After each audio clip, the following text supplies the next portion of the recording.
알수록 신나는 아동 권리 이야기. 우리가 꿈꾸는 성동.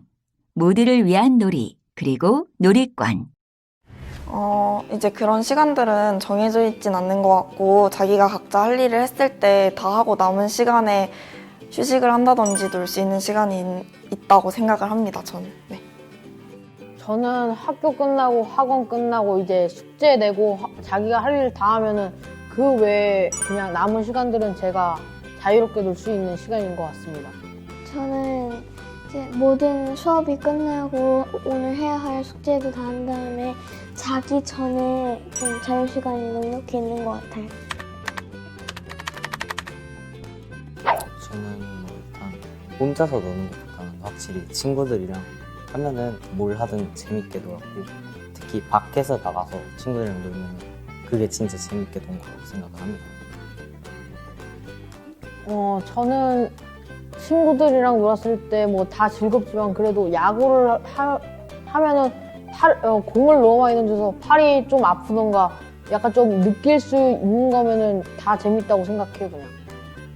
저도 친구들이랑 같이 모여서 노는 걸 좋아하는데 만나면은 그러니까 얘기를 하면서 평소에는 뭘 좋아하는지 또 취미나 취향은 또 어떻게 바뀌었는지를 얘기하는 게 재밌어요.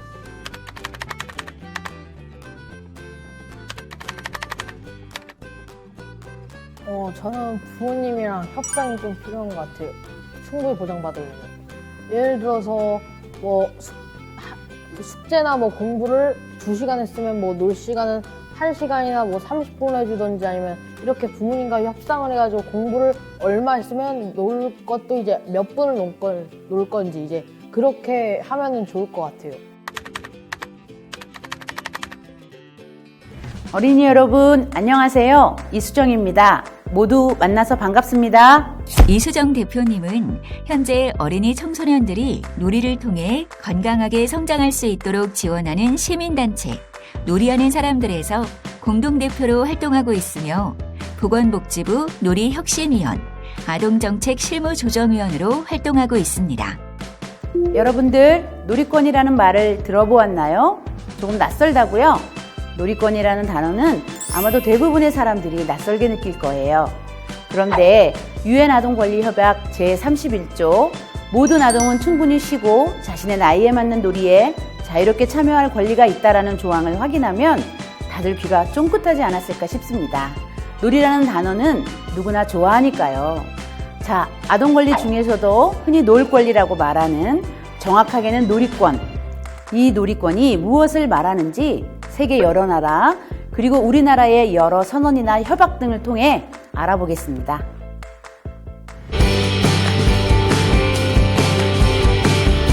세계의 아동권리 선언과 놀이권. 사실 아동의 인권에 대해 심각하게 생각하게 된 계기는 전쟁입니다. 어른들이 일으킨 1차 세계대전의 뒤에 남겨진 것은 바로 배고픔과 질병에 시달리는 아이들, 부모를 잃고 고통에 빠진 아이들이었습니다. 이 아이들을 보호하기 위한 노력이 바로 아동권리 선언으로 이어진 것이죠. 1923년 영국의 에글랜타인 잽 여사는 전쟁으로 고통받는 어린이들을 위한 세계 최초의 아동권리 선언문을 작성했고요. 이를 1924년에 제네바에서 열린 국제연맹 총회에서 받아들여 아동의 권리에 관한 제네바 선언을 발표했어요. 제네바 선언의 내용은 모두 5가지입니다. 하나, 어린이가 제대로 자라기 위해 필요한 수단을 모두 제공해 주어야 한다. 둘, 배고픈 어린이는 먹을 수 있어야 하고, 아픈 어린이는 보살핌을 받을 수 있어야 하고, 뒤떨어진 어린이는 도움을 받을 수 있어야 하고, 범죄에 빠진 어린이는 재활받을 수 있어야 하고, 고아나 떠돌이는 도움과 있을 곳을 제공받아야 한다. 셋, 어린이는 위급할 때 가장 먼저 구조받아야 한다. 넷, 어린이는 생계를 유지할 수 있어야 하고 어떤 착취로부터도 보호받아야 한다. 다섯, 어린이는 자신이 갖고 있는 재주와 능력은 모든 사람들을 위해 써야 한다는 의식 속에서 자라야 한다. 그런데 아동권리에 대해 이야기하는 제네바 선언에는 놀이권에 대한 이야기는 전혀 나오지 않네요. 왜 그럴까요? 네, 이 시기에는 아동들의 기본적인 생존권이 위협받았기 때문에 아직 놀이권은 언급이 되어 있지 않습니다. 그래도 이 제네바 선언은 이후 많은 국가들의 지지를 받게 되면서 어른들이 아동의 기본적인 생존권 보장에 더욱 관심을 갖게 되는 계기가 되었습니다. 제네바 선언은 이후 계속 확장되어 갔어요. 세계 여러 나라의 아동이 처한 여러 다양한 환경과 조건을 반영해서 전쟁이나 어른들의 돈벌이 등의 아동이 이용을 당하지 않도록 하고 인종이나 출신, 지역 등에 의한 차별에 반대하는 등 시대에 맞게 내용도 보완했죠. 또 아동을 단순히 보호의 대상으로만 보다가 차츰 권리의 주체로 인식하는 등 계속해서 변화를 겪으면서 UN 아동 권리 협약의 토대가 되었습니다. 그럼 전 세계 190개국 이상이 가입되어 있는 UN 아동 권리 협약의 내용을 살펴볼까요? UN 아동 권리 협약은 1989년 아동의 권리를 보호하고 실천하기 위해 만들어진 국제적인 약속인데요. 우리나라도 지금으로부터 30년 전인 1991년에 이 협약을 비준했습니다. 여기서 비준하였다는 것은 이 협약을 지키도록 약속했다는 뜻입니다. UN 아동 권리 협약은 협약의 의미를 설명한 전문과 54개의 세부 조항으로 구성되어 있습니다. 그 중에서도 누리권을 언급한 제31조의 내용을 자세히 들여다볼까요?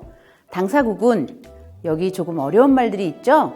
여기에서 당사국이란 UN 아동 권리 협약에 가입한 나라들을 말합니다.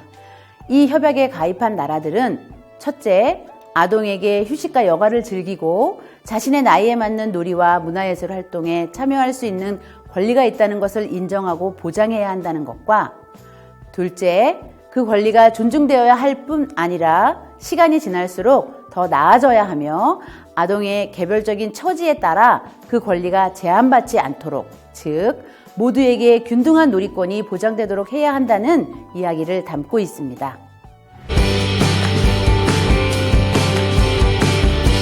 우리나라의 어린이날 선언과 놀이권. 여러분들은 혹시 방정환 선생님을 알고 있나요? 알고 있다고요? 네, 그렇습니다. 5월 5일 어린이날을 만드신 분이죠. 그리고 아이 혹은 애라고 불리던 아동들을 어린이로 부르고 야쁘지 말고 존중하자고 주장하신 분이기도 하고요. 앞에서 1923년 영국에서 아동권리 선언문이 작성되었고 1924년에 아동의 권리에 관한 제네바 선언이 국제연맹에서 채택되었다고 말씀드렸는데요. 놀랍게도 우리나라에서도 방정환 선생님 주도하에 이와 비슷한 운동이 일어나고 있었습니다. 방정환 선생님은 천도교 소년회를 만들어 활동하며 1922년 5월 1일을 어린이날로 정하고 기념하는 행사를 열었다고 해요. 그리고 그 다음 해인 1923년에 더 많은 사람들을 모아서 조선 소년운동협회를 만들어 활동하면서 어린이날 선언을 발표했죠. 이 선언은 1924년에 발표된 아동의 권리에 관한 제네바 선언보다 더 발전된 내용이라는 평가를 듣기도 하는데요. 그 내용은 크게 두 가지, 어른들에게 부탁하는 말과 어린이에게 부탁하는 말로 나뉘어져 있어요. 어떤가요? 비슷한 시기에 만들어진 제네바 아동권리 선언은 가장 기본적인 생존권을 그 내용으로 삼고 있는데 비해 방정환 선생님의 어린이날 선언은 한 발 더 나아갔지요. 어른들이 어린이를 대할 때의 태도나 말투부터 기본적인 의식주의 해결만이 아니라 어린이들이 어울려 놀 수 있는 놀이터나 기관 같은 것을 지어줘야 한다는 내용까지 포함되어 있습니다. 또 어린이들에게도 부탁하는 내용이 있는데요. 단순히 보호의 대상으로 보는 것이 아니라 어른과 아이가 약속하고 서로 이를 지키도록 권장한다는 점에서 이미 어린이를 어른과 동등한 한 주체로 보고 있다는 것을 알 수 있습니다. 만약 여러분들이 이런 형식으로 어린이 선언문을 직접 만들게 된다면 어떤 이야기를 하고 싶은가요? 어른들에게 그리고 또래 친구들에게 어떤 이야기를 할지 정말 궁금해지는데요. 2019년도에 다른 친구들이 만든 어린이 선언문을 같이 볼까요?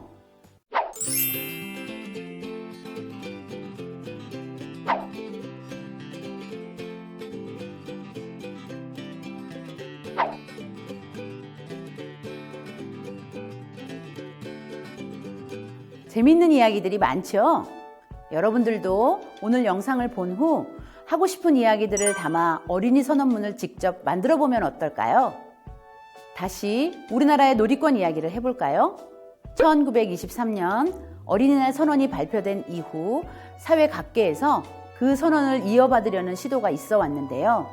1957년에 동화 작가들이 만든 내용을 수정 보완해서 정부의 이름으로 대한민국 어린이 헌장을 어린이날에 맞추어 발표했어요. 하지만 그 내용이 아동을 보호하고 가르쳐야 할 대상으로만 보았고 내용도 피상적이라는 비판이 있어 30년 만인 1988년에 이를 보완해서 발표했습니다. 내용을 잠깐 볼까요? 특히 5번째 항에는 놀이와 오락을 위한 시설과 공간을 제공받아야 한다는 내용이 있는데요. 자세히 보면 즐겁고 유익한이라는 말이 붙어 있어요. 놀이에 대한 생각, 어린이에 대한 생각을 엿볼 수 있는 대목인데요. 즐겁기만 할 것이 아니라 유익한 놀이여야 한다는 것은 결국 배움에 도움이 되는 쓸모있는 행위로서의 놀이를 강조하고 있는 것으로 보여집니다. 그리고 대한민국 어린이 헌장이 수정 발표된 지 27년 뒤인 2015년에 어린이 놀이 헌장이 발표가 되었는데요. 헌장은 우리나라 최초의 놀이 헌장이에요. 사실 우리나라에서 처음 발표된 것인데요. 이러한 놀이 헌장이 어떻게 탄생하게 되었을까요? 먼저 전국의 초등학교에 다니는 어린이 300여 명이 모여서 원탁 토의를 했어요. 놀이에 대해 어떻게 생각하는지, 얼마나 놀고 있는지, 노는데 어떤 것이 방해가 되는지 등에 대해서 어린이들이 많은 이야기를 나누었습니다. 이 원탁 토의에서 나온 어린이들의 의견을 받고 다듬어서 전국 시도교육감 협의회에서 2015년 5월 4일 어린이날을 앞두고 발표를 한 것이 바로 이 어린이 놀이 헌장입니다. 그간의 어린이 헌장, 어린이 권리 선언 등에서 한 구절만을 차지하던 놀이 혹은 놀 권리를 가장 앞에 내세운 헌장이라 조금 특별하다고 할 수 있겠습니다. 여러분, 그런데 왜 놀이권이라는 말이 생겨나고 놀 권리에 대해 이야기하는 사람들과 단체들이 생겨나고 놀이권을 보장하는 놀이 헌장까지 생기게 되었을까요? 결국은 어린이들에게 놀이가 그만큼 중요하다는 건데요. 어린이들을 놀기 어렵게 하는 여러 가지 문제들, 예를 들자면 공부할 것이 너무 많아서 놀 시간이 부족하거나 안전하게 놀 수 있는 장소가 절대적으로 부족해서 놀이권이 심각하게 침해받고 있다는 많은 사람들의 우려가 있었기 때문입니다. 정부와 지역사회의 노력. 앞서 이야기했듯이 시도교육감협의회에서 어린이들의 의견을 모으고 다듬어 발표한 어린이 놀이 헌장은 많은 사람들의 공감을 얻었고 또 다른 사회적 흐름으로 이어졌습니다. 혹시 여러분은 아동 친화 도시라는 말을 들어본 적이 있나요? 여러분이 살고 있는 이곳 성동구도 지난 2018년 유니세프로부터 아동 친화 도시 인증을 받았답니다. 아동 친화 도시는 10가지 원칙이 있어요. 모두 중요한 내용들이죠. 어떤 말들이 가장 눈에 띄나요? 저 같은 경우에는 아동 권리, 아동 의견, 아동의 참여 등 아동을 사회의 한 구성원으로 인정하는 문구들이 눈에 쏙 들어오는데요. 성동구도 아동 친화 도시 인증을 준비하며 지자체 내에 전담팀을 만들어 아동의 권리를 보장하는 데 최선의 노력을 다했답니다. 지역사회에서 아동이 마음껏 놀 권리를 보장하고 실현하는 다수의 정책과 사업들이 앞으로도 계속 아동의 손에서 만들어지고 이루어져야 하지 않을까 생각합니다. 현재 아동 친화 도시 인증을 마친 지방자치단체는 45개로 준비하고 있는 지방자치단체까지 포함하면 98개의 지방자치단체가 아동 친화 도시 인증에 참여하고 있어요. 인증받은 지방자치단체의 숫자만 많아질 것이 아니라 아동의 삶에 직접적이고 구체적으로 영향을 미칠 수 있는 정책과 사업들이 만들어지면 좋겠죠? 또 지난 2019년에 정부에서는 포용국가 아동정책을 발표했어요. 그 내용은 크게 4가지로 나누어져 있는데요. 마지막에 놀이권이 눈에 띄네요. 주로 물질적 지원에 치중했던 과거의 정책에서 벗어나 적절한 휴식과 놀이, 사회적 관계 형성의 기회 보장으로 아동의 건강한 발달을 지원하려는 것인데요. 아동의 삶을 실질적으로 개선하기 위해 국가의 책임을 더욱 확대하겠다는 것으로 한 발 진전된 놀이권 보장을 위한 움직임이라고 할 수 있을 것입니다. 지금까지 세계의 아동권리 선언을 비롯하여 우리나라의 어린이날 선언 등 여러 선언들과 헌장들을 소개하고 그 중에서도 놀이권에 대한 내용들을 조금 더 집중하여 소개해드렸습니다. 또 그와 관련한 우리 정부와 지자체의 노력들도 살펴보았습니다. 조금 어려운 내용이었을 수도 있는데요. 꽤 오래전부터 세계에서 또 우리나라에서도 놀 권리의 필요성을 인식하고 중요하게 생각해 왔어요. 하지만 실제로 우리의 일상에서 얼마나 실현되고 있는지 더 살펴보아야 한답니다. 자, 이제 어른들이 아니라 여러분들이 직접 자신의 목소리로 어린이 선언을 만들어 보는 것은 어떨까요?